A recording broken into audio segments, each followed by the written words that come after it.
నమస్తే, నేను మీ సతీష్. గడిచిన 24 గంటలుగా దేశం మొత్తం తమిళ రాజకీయాల గురించే చర్చించుకుంటా ఉంది. అక్కడ దశాబ్దాలుగా రాజ్యమేలుతున్నటువంటి ద్రవిడ రాజకీయాన్ని, అక్కడ ఏవైతే ఒక కోటల కింద ఒక కొండలుగా ఉన్నటువంటి 2 ద్రవిడ పార్టీల్ని ఢీకొట్టిన డెబ్యూటెంట్ టీవీకే చీఫ్ విజయ్, ఆ పార్టీ ఒక అద్భుతమైనటువంటి విజయాన్నైతే గనక సాధించారు. అయితే ప్రభుత్వ ఏర్పాటుకు మాత్రం విజయ్ పార్టీ ఒక అడుగు దూరంలో ఉంది. మొత్తం 234 అసెంబ్లీ స్థానాలు తమిళనాడులో ఉంటే, అందులో విజయ్ టీవీకే పార్టీ 233 స్థానాల్లో పోటీ చేసింది. అదేమిటి అంటే, ఏదైతే ఏఐఏడిఎంకే అభ్యర్థి అంటే ఆ పార్టీ నేత పళనిస్వామి ఆయన పోటీ చేసినటువంటి ఆ నియోజకవర్గంలో టీవీకే పార్టీ అభ్యర్థి తాలూకు నామినేషన్ రిజెక్ట్ అయింది. కాబట్టి టీవీకే పార్టీ 233 స్థానాలకి పోటీ చేస్తే అందులో 108 స్థానాల్లో విజయం సాధించింది. కానీ తమిళనాడులో ప్రభుత్వం ఏర్పాటు చేయాలి అనంటే 118 మ్యాజిక్ ఫిగర్ని అందుకోవాల్సినటువంటి అవసరమైతే ఉంది. కానీ విజయ్ పార్టీ మాత్రం 108 స్థానాల్లో విజయం సాధించి ఒక సింగిల్ లార్జెస్ట్ పార్టీగా అక్కడ ఉన్నప్పటికీ మరి ప్రభుత్వ ఏర్పాటుకైతే మాత్రం ఒక్క అడుగు దూరంలో ఉంది. ఇదే దేశం మొత్తం కూడా పెద్ద ఎత్తున చర్చనీయాంశంగా మారింది. మరి విజయ్ నెక్స్ట్ అడుగు ఎలా ఉండబోతా ఉంది? ఎందుకు అంటే ఆయనకి సుదీర్ఘమైనటువంటి రాజకీయ అనుభవం ఏమీ లేదు. కాకపోతే తనకున్నటువంటి ఫ్యాన్ బేస్ కావచ్చు, ప్రజల్లో తనకున్నటువంటి ఆదరణ కావచ్చు, అలాగే ఆయనకున్నటువంటి ఆ పాపులారిటీ, ఆ చరిష్మా, సినీ ఫేమ్, ఇవన్నీ కలగలుపుకుని ఆయన చేసినటువంటి సేవా కార్యక్రమాలు, దాదాపు 2009 నుంచి ఆయన విఎంఐ పేరుతోటి తమిళనాడులో చేస్తున్నటువంటి ఆ సేవా కార్యక్రమాలు, ఇవన్నీ కూడా అటు రూరల్ ప్రాంతంలో ఇటు అర్బన్ ప్రాంతాల్లో కూడా మరి చాలా వరకు ఎంతో ఇంపాక్ట్ చూపించినాయి. అవే ఈ రోజున టీవీకే పార్టీ ఇలాంటి ఒక అనూహ్యమైనటువంటి విజయాన్ని సాధించడానికి, ఎందుకంటే తమిళ రాజకీయాల్లో నిన్నటి ఆ పరిణామం మాత్రం ఎవ్వరూ ఊహించినటువంటి పరిణామం కాదు. ఎగ్జిట్ పోల్స్ కూడా దాదాపుగా అన్ని ఎగ్జిట్ పోల్స్ అక్కడ అధికారంలో ఉన్నటువంటి డిఎంకే పార్టీయే మళ్ళీ గెలుస్తుంది అని చెప్పేసని వాళ్ళు ఫలితాలు వెలువరించారు. ఒక్క యాక్సిస్ మై ఇండియా తప్పితే వాళ్ళొక్కళ్ళు మాత్రం టీవీకే పార్టీ 98 నుంచి 120 స్థానాలు గెలుచుకుని వాళ్ళు అధికారాన్ని చేదిక్కించుకునేటువంటి అవకాశం ఉంది అన్నటువంటి రిజల్ట్స్ని వాళ్ళు ఇచ్చారు. అయితే దానికి తగ్గట్టుగానే ఈ రోజున టీవీకే పార్టీ సింగిల్ లార్జెస్ట్ పార్టీగా 108 స్థానాల్లో విజయం సాధించి మరి ప్రభుత్వ ఏర్పాటుకి ఒక్క అడుగు దూరంలో ఉంది.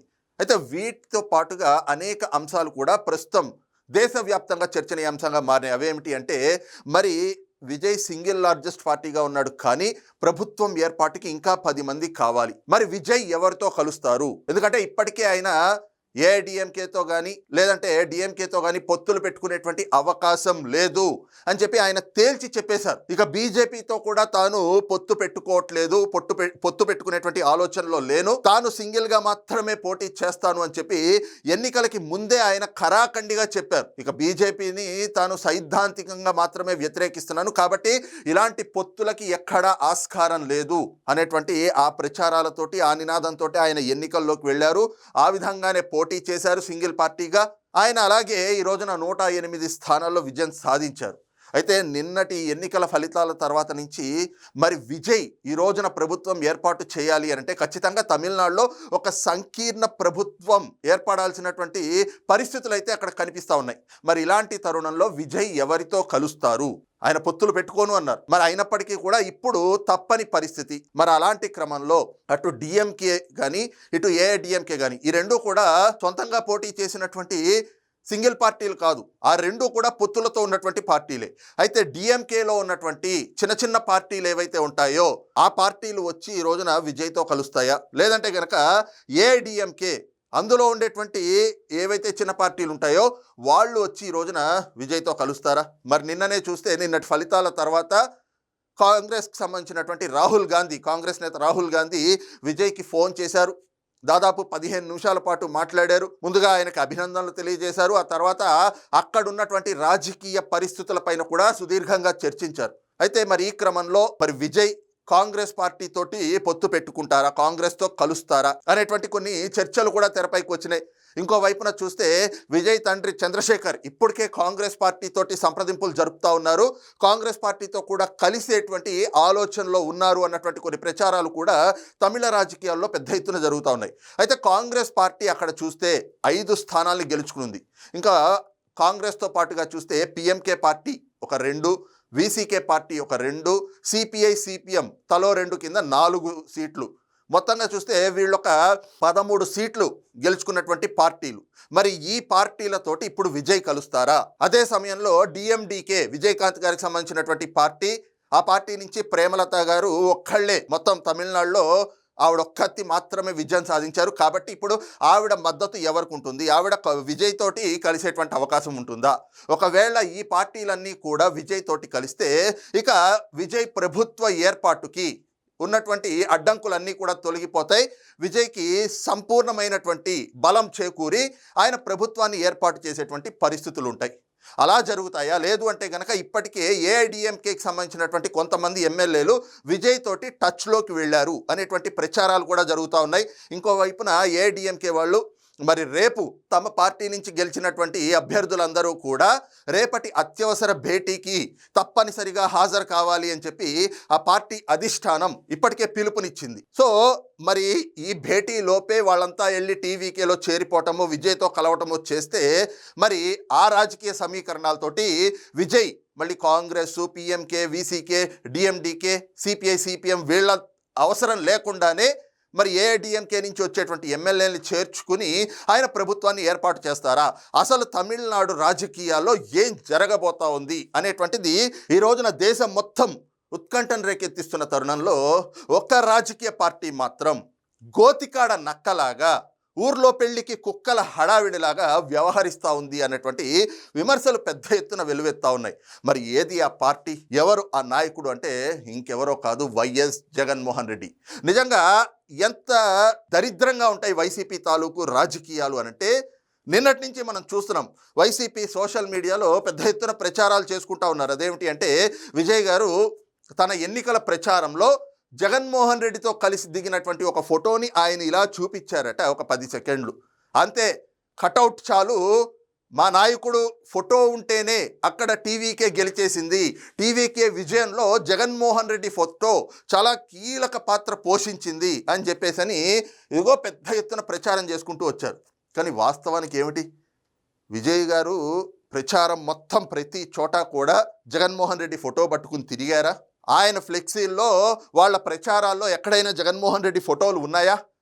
ఏదో ఒక సందర్భంలో ఎవరో తీసుకెళ్ళి విజయ్ ఫోటోని, జగన్మోహన్ రెడ్డితో ఉన్న ఫోటోని అలా ఇస్తే ఆయన ఆ ఫోటోని అలా చూపించి పక్కకు గిరాటేశారు.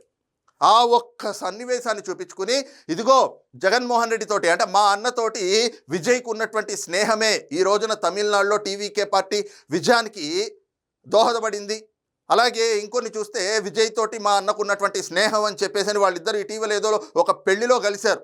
ఆ వీడియోల్ని వీటన్నిటిని పెద్ద ఎత్తున వైరల్ చేస్తూ అసలు విజయ్ పార్టీ గెలవటానికి జగన్మోహన్ రెడ్డే కారణం అన్న రీతిలో సోషల్ మీడియాలో పెద్ద ఎత్తున ఎలివేషన్లు ఇచ్చుకుని జగన్మోహన్ రెడ్డికి జాకీలేసి లేపాలనేటువంటి ప్రయత్నాలు చేస్తూ ఉన్నారు. ఇకపోతే వైఎస్ఆర్ కాంగ్రెస్ పార్టీ నాయకులు, ఎమ్మెల్యేలుగా ఉన్నటువంటి వాళ్ళు కూడా సిగ్గొదిలేసి, ఓకే సోషల్ మీడియాలో అంటే ఆ పేటీఎం కూలి తీసుకునే వాళ్ళు ఇలాంటి ప్రచారాలు చేసుకుంటున్నారు అనుకోవచ్చు. కానీ ఎమ్మెల్యేలుగా ఉన్నటువంటి వ్యక్తులు వాళ్ళకైనా కనీసం బుద్ధి జ్ఞానం ఉండాలి కదా. కడుపుకి అన్నమేగా తినేది. రాజకీయాల్లో ఉన్నప్పుడు ఎలా మాట్లాడాలి, ఎలా మాట్లాడితే ప్రజలు వాటిని స్వీకరిస్తారు, ఆదరిస్తారు, ఎలా మాట్లాడితే చీదరించుకుంటారు అనే కనీస అవగాహన ఉండాలి కదా. కానీ లేదు, మెడకాయ మీద తలకాయ లేదు, ఆ తలకాయలో కనీసం గుజ్జు కూడా లేదు. ఇటీవల రాధాకృష్ణ గారు చెప్పినట్లుగా గొర్రెల మందలాగా అంతే వైసీపీ సోషల్ మీడియా ఏదైనా ఒక ప్రచారాన్ని, ఒక క్యాంపెయిన్ తీసుకుంటుంది, ఆ పార్టీ ఎమ్మెల్యేలు నాయకులు కూడా అదే క్యాంపెయిన్ని తీసుకెళ్తారు. ఒక ఎమ్మెల్యే ఏం మాట్లాడుతున్నాడు చూడండి. ఈయన తెలుసు కదా, తాటిపర్తి చంద్రశేఖర్ అని చెప్పి ఎర్రగొండపాలెం ఎమ్మెల్యే. ఈయన ఏదైతే నిన్న టీవీకే విజయం గురించి ఆయన చేసినటువంటి పోస్ట్ ఏమిటి చూడండి, ఆయన చేసిన కామెంట్స్ చూడండి. జగన్ ఫోటోతో టీవీకే గెలిచింది వైసీపీ ఎమ్మెల్యే, తమిళనాడులో టీవీకే విజయం వెనక మాజీ సీఎం జగన్ చరిష్మా ఉందంటూ ఎమ్మెల్యే తాటిపర్తి చంద్రశేఖర్ ఆసక్తికర వ్యాఖ్యలు చేశారు. కేవలం జగన్ కటౌట్ తోటే అక్కడ భారీ సీట్లు సాధిస్తే ఇక ఆయన నేరుగా జనంలోకి వస్తే ప్రభంజనం ఏ స్థాయిలో ఉంటుందో ఊహించుకోవచ్చని పేర్కొన్నారు. జగన్ ప్రజాదరణ సరిహద్దులు దాటి విస్తరించిందని ఈ సందర్భంగా ఆయన ధీమా వ్యక్తం చేశారు. నిజంగా ఆలోచించండి, తమిళనాడు రాజకీయాలకి జగన్మోహన్ రెడ్డికి ఏమైనా సంబంధం ఉందా? జగన్మోహన్ రెడ్డి వెళ్ళి అక్కడ కనీసం ప్రచారం చేశాడా? ఏదో ఒక సందర్భంలో విజయ్ గారు తన ప్రచారంలో అలా ఫోటో చూపించారంట. ఇక మొత్తం తమిళనాడులో టీవీకే విజయం వెనుక మాజీ సీఎం జగన్ చరిష్మా ఉందంటూ ఎమ్మెల్యే తాటిపర్తి చంద్రశేఖర్ వ్యాఖ్యలు. ఏముందండి జగన్మోహన్ రెడ్డి పాత్ర ఏమిటి? జగన్మోహన్ రెడ్డి చరిష్మా అంట ఆయనకున్న జగన్ ప్రజాదరణ సరిహద్దులు దాటి విస్తరిస్తోందట. సరిహద్దులు కాదు, ఉన్న హద్దుల్లో ఏమైంది? జగన్మోహన్ రెడ్డికి అంత ప్రజాదరణ ఉంటే 151 స్థానాల నుంచి 11 స్థానాలకి ఎందుకు పతనమయ్యారు? సొంత పులివెందుల నియోజకవర్గం, జగన్మోహన్ రెడ్డి ప్రాతినిధ్యం వహిస్తున్న అదే పులివెందుల నియోజకవర్గంలో జెడ్పీటీసీ ఉప ఎన్నికల్లో డిపాజిట్లు ఎందుకు దక్కించుకోలేకపోయారు? అలాగే జగన్మోహన్ రెడ్డి సొంత జిల్లా కదా కడప జిల్లా, కడప మా అడ్డా, పులివెందుల మా గడ్డ అంటారు కదా. 2 జెడ్పీటీసీ ఉప ఎన్నికల్లో కూడా డిపాజిట్లు దక్కించుకోలేకపోయారు కదా.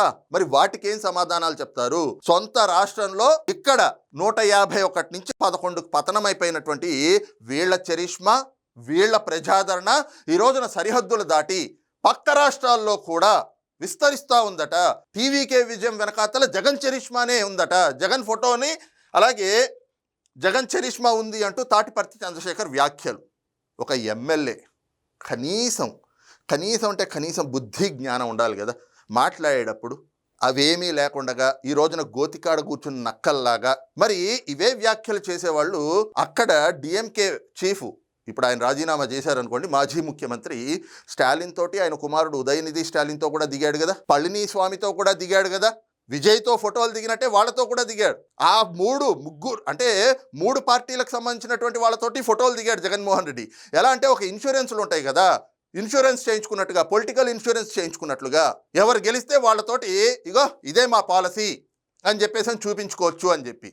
ఒకవేళ ఉదయనిధి స్టాలిన్ కనుక మళ్ళీ డిఎంకే అధికారంలోకి వచ్చుంటే ఇదిగో మా జగన్మోహన్ రెడ్డి చరిష్మా, వీళ్ళతోటి ఇంత బాగుంది, వీళ్ళతోటి మా జగన్మోహన్ రెడ్డి కలిశాడు కాబట్టే అక్కడ డిఎంకే మళ్ళీ అధికారంలోకి రాగలిగింది అని చెప్పుకోవటం. లేదు పళనిస్వామి గనక మళ్ళీ అధికారంలోకి వచ్చుంటే, ఏఐడిఎంకే వచ్చుంటే జగన్మోహన్ రెడ్డి చరిష్మా అక్కడ వర్కౌట్ అయ్యింది అని చెప్పి అది ప్రచారం చేసుకోవటం. ఈ రోజున విజయ్ గెలిచాడు కాబట్టి ఇగో మా జగన్మోహన్ రెడ్డి ఫోటో చూపించుకున్నాడు కాబట్టే విజయ్ గెలిచాడు అంటే ఎక్కడ ఏదైనా కూడా మా వల్లే అనేటువంటి ఇంత నిస్సిగ్గు, ఇంత నిర్లజ్జగా, ఇంత చౌకబారు ప్రచారాలతోటి నిజంగా పొలిటికల్ బఫూన్ కింద తయారైపోతా ఉన్నాడు జగన్మోహన్ రెడ్డి.